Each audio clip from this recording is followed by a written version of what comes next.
Here's a quick bonus video for the day. Not terribly exciting, but it's something I gotta do, and it's something other than plumbing for a little change here. When we were using this drill the other day, yesterday actually, we were noticing that the connection of the cord to the tool seems to be starting to give it up.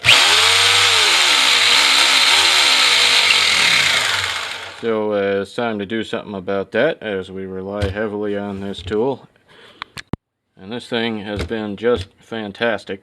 It's about 8 years old now, I believe, and everyone I know borrows it all the time. We use it all day long on things that we should be using a much larger tool for.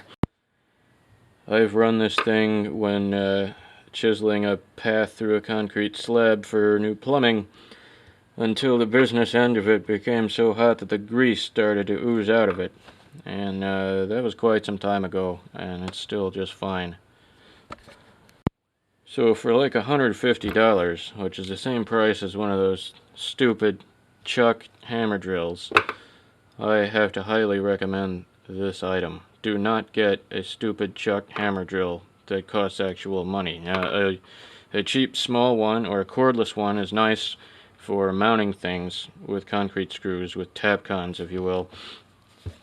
When you're using the small tapcons with the 5/32 bit, if you're doing that with this tool gives you no warning if you hit an obstacle that's deadly to the bit, like a piece of rebar or something. It will absolutely destroy the end of that bit, and sometimes fuse it into the hole quite firmly. And you know, $8 bit on this thing in an instant. But for anything larger than the 5/32 on up to 15/16, as it says here, this is a bargain and way faster drilling than the chuck type. And if you're unfamiliar with this type of device, you can set it to hammer only and put chisels in it.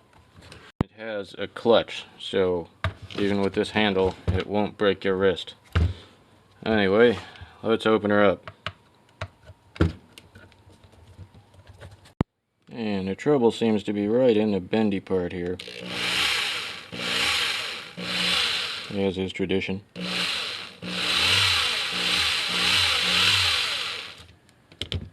Now, be careful when you're being stupid.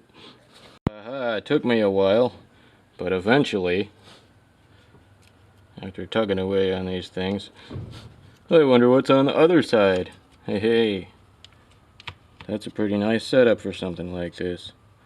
Screws right out of there. So we'll just cut off a short section of this. It has plenty to spare. And do it again. I think I'll just use the wire pruners.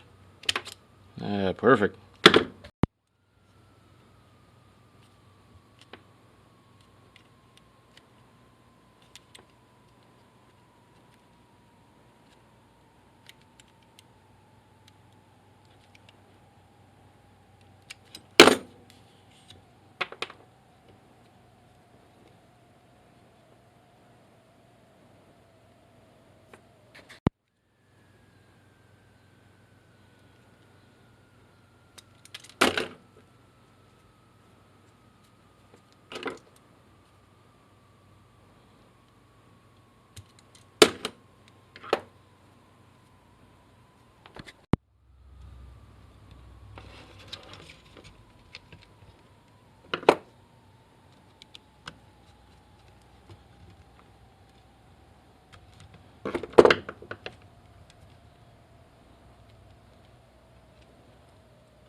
Good as new.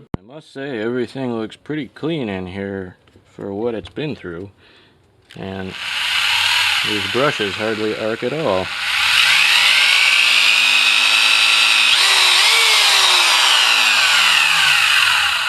Pretty smooth. Well, there you go. We saw some of the innards, and there was no reason to go any further. If you want to see innocent power tools ripped apart, watch that one guy I'm subscribed to. You know the one. I'm just trying to keep mine working. Thanks for watching.